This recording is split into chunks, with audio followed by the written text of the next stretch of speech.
Great. So we're looking at lesson 10, example 7. We have the two blocks connected as in shown in the figure. We're given some information. We want to know the final speed of block B after it is allowed to drop. I've gone ahead and labeled the forces on my diagram. We see our normal force, the weight of A, friction and tension, the weight of B, and the tension again. I've categorized our forces here. We either have gravity, friction, tension, or normal. For block A, gravity is perpendicular to my displacement. As a result, my work is equal to 0. However, for block B, we are seeing the fact that gravity is in the same direction as my displacement. So we do need to track my potential gravity for B. In the case of friction, we are seeing a dissipative force here. It is a non-conservative force, so we do need to track the work done by this particular force here. In the case of tension, we are going to see that these cancel out like many of our other tension problems. So they cancel, so we can ignore.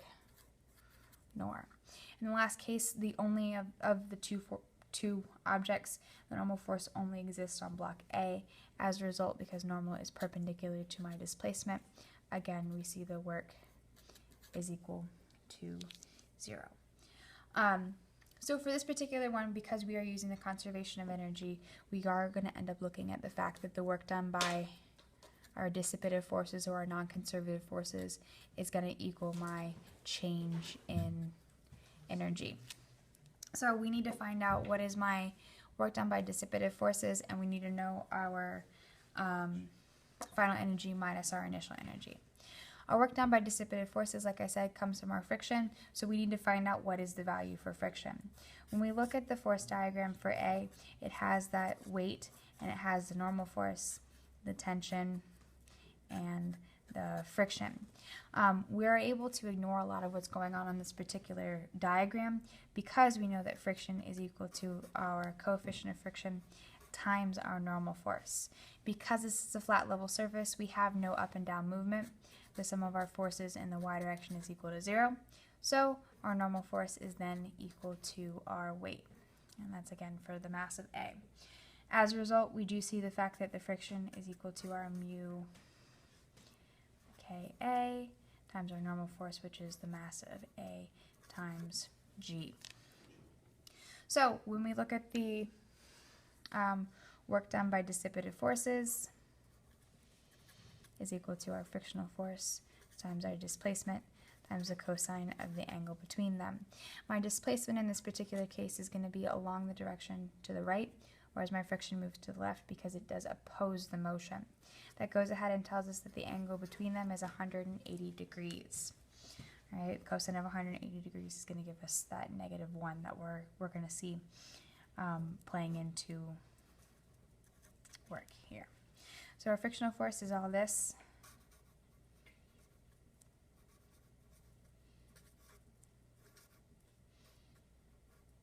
And I can plug in the values for all this.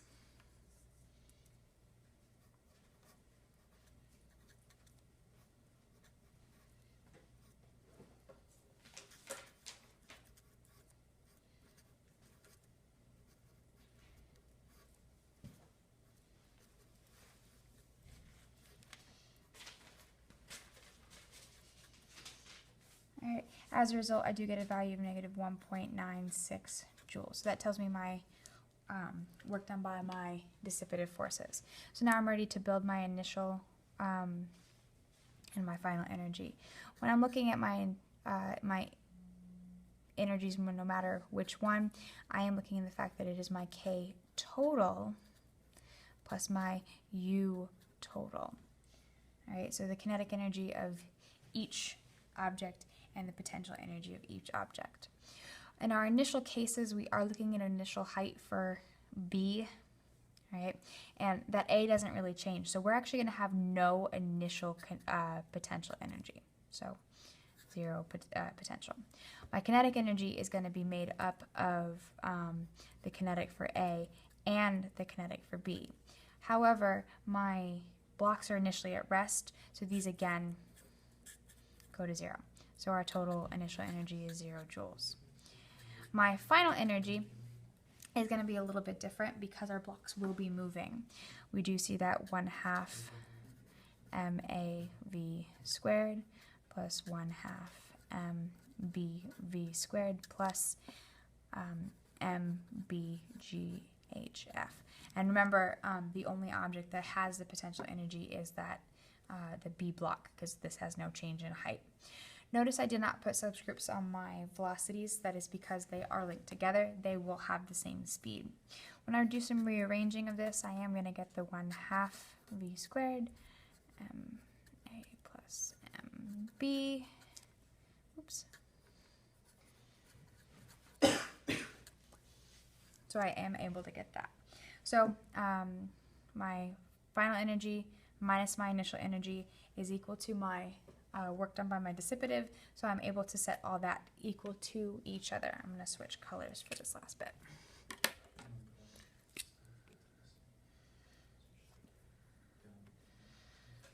So work dissipative is equal to my 1/2 V squared MA plus MB plus MBGHF plus 0. When I rearrange this for my final velocity, since that is, after all, what I'm looking for, I do get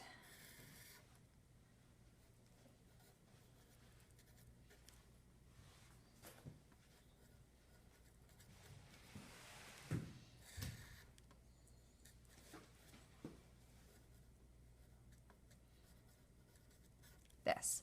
From here, I'm able to then plug in the rest of my numbers. My work dissipative is this number here. My mass of my individual objects are up here in my list. We know gravity is at -9.8. My final height is at -1 meters. And we're able to plug and chug. When we do all that, we do get a final velocity of 1.6 meters per second.